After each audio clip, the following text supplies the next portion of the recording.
Hello everybody and welcome back for some weekly VR news. As always, I am Mateo311 and this is your channel for everything VR related. This is an absolutely massive week for VR as Meta's blockbuster Quest 3 exclusive Batman Arkham Shadow is about to drop. The Quest 3S is topping the sales charts on Amazon, and there's lots of other amazing VR game updates, including a PlayStation VR2 release that I've been waiting quite some time for. Now there are of course links and timestamps if you want to skip ahead, but before we jump in, this video is brought to you by DigiGods. Come experience this physics-based sandbox title where you can build and play any type of gameplay, from parkour to shooter or just something goofy to fool around in. This is a one-of-a-kind free-to-play multiplayer experience, and just in time for Halloween, they're giving you the new Nightmare update. This includes new environments, playable monsters, special abilities, new objects and cosmetics, plus a large array of system updates and overall bug fixes. So if you're into building your own worlds, or just looking for a free title to engage with a bunch of people online, I highly recommend you check out DigiGods Build and Battle. Well, let's start this video off like normal with the check-in, and that's what exactly have I been up to in the VR world. Now, as you guys can expect, it's basically all hands on deck for Batman Arkham Shadow right now. I assume most content creators are trying to get their content ready for that for when the game releases. I'm sure I'll have something for you guys, so just wait for that. Additionally, I have tried some new tech that I'm going to show off this week. Excited about that.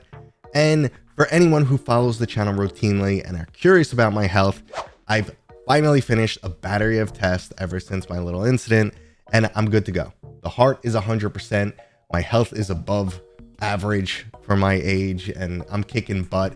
Everything went over swimmingly. Yeah, nothing to worry about. I'm going to be doing this channel for a long time.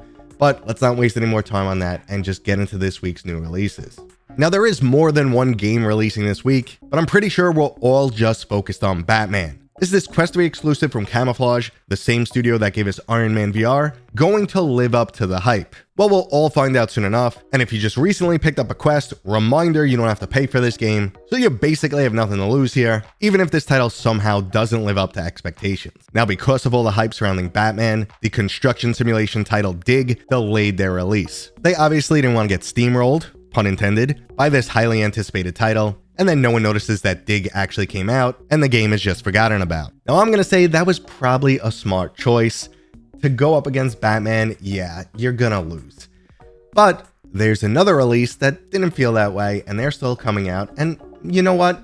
It's more of a casual title, a jump in, jump out game, so maybe they'll still do fine, and that game is Vendetta Forever. Now this is a scene-based shooter, reminiscent of something like Superhot, but instead of focusing on slow motion, they're utilizing what they call low kill motion. Whenever you kill an enemy, you can reach for their weapon, pulling you forward, diving deeper into the action. Now games like this work extremely well in VR. There's a reason why Superhot was so popular, and the overall VR experience can be tiring for many users. They can't jump in for too long. That's why a jump in, jump out game like this is ideal. You get in, get the adrenaline rush, get pumped up, have fun, and then just shut it off and not have to think about it and jump back in whenever you're ready. Now there's 60 different scenes to experience. It looks like this is going to be an absolute blast to play. So overall, not a ton of depth here, but just a nice adrenaline fueled experience, something that Dreams excels at delivering. Now, if you prefer PvP shooters, Dreams has also just opened up early access to Frenzies. This is a neon-colored fast-paced shooter with up to 12 players. You could zipline across the battlefield, duck behind cover, and of course do all of this in style as you get to customize your suit. Now again, the early access of Frenzies is free to play. I'm yet to try it myself, I've been a little bit too busy, but if you guys have tried it, please let me know what you think down in the comments. It looks pretty cool. I'm just curious what sets it apart from other PvP VR shooters.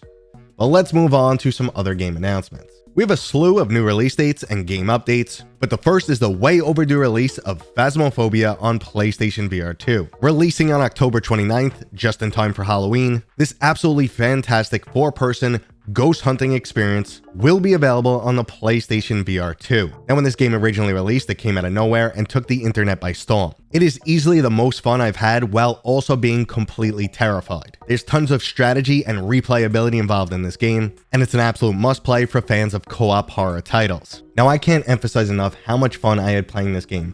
Horror is not my go-to genre, I'm not a big fan, but I jumped into this with a bunch of friends and I was laughing my ass off. It's kind of like being in your own Blair Witch movie. It's so cool. It's creepy. Honestly, try it out. I totally recommend it. and I'm really happy it's finally made its way onto the PlayStation VR 2. Now, if horror's not for you and you want a little bit more action or something just a little bit more physically engaging, we finally got a release date for the mixed reality shooter Spatial Ops. Starting on November 14th, you can get a bunch of your friends together, turn your real-life environment to a mixed reality battleground, and then fight it out in either team deathmatch or capture the flag. Now, I'm really glad to see they added a campaign mode, because the multiplayer isn't that practical. Well, you're going to need a big space and get a lot of people together, something that doesn't happen very often for us internet folks. However, if you can do this, it is fantastic. I recently went on a trip with a bunch of other VR content creators. We had a big open mansion to play in. We moved the furniture around, we set up some rooms, and we played for a couple hours. And I gotta tell you, this was so much fun. We were jumping over furniture, ducking behind couches, or boundaries that only exist in virtual reality. And this makes the first-person shooter experience feel much more like a game of futuristic paintball. So this is a one-of-a-kind experience that I highly recommend. But if you prefer an absolutely brutal, single-player, story-driven shooter, we just got some updates on Gunman Contracts. What was once a John Wick-style Half-Life Alyx mod is now turning into a full-fledged game. It's currently set to release in early access next year, starting on PCVR. Then they're planning a lengthy development period after that initial release, with ports coming to both PlayStation VR 2 and the Quest. Now, the Half-Life Alyx mod was absolutely fantastic, so I'm really looking forward to this game, but it looks like it's going to be quite some time before we get that full release. And speaking of releases, XR Games has delayed Starship Troopers. Now, after the tragedy that was their Hitman 3 Quest port, they need to save face and make sure they don't screw up again. Now, we've only seen a few clips of Starship Troopers, and it's not looking fantastic. So, XR Games really needs to work on their redemption arc, make sure they release a fully polished version of this game, and hopefully it's a good game. The graphics don't need to be top-notch, it just needs to be fun and not riddled with bugs or performance issues. So, hopefully they can pull it off and we don't get another Hitman 3 in our hands.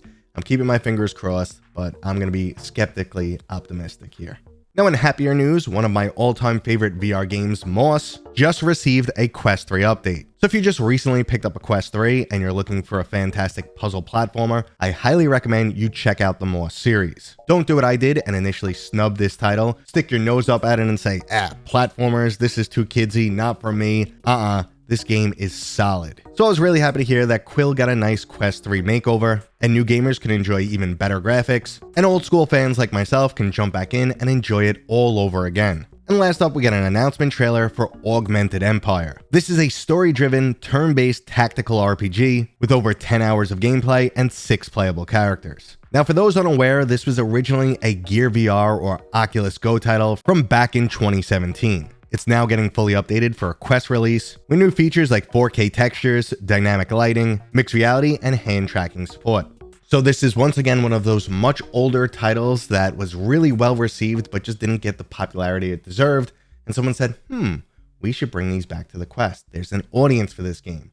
So yeah, just like Witchblood, I'm ready to jump into this game. That title really excited me. I never heard of it in the past, and when I tried it, I was really impressed. And I think I'm going to feel the same way about this game. And last up, we just have some good news regarding the sales of the Meta Quest 3S. Now, this is currently a top-selling product on US Amazon in the video game console category. Now, there haven't been any other new console releases recently, so you'd expect it to be number one.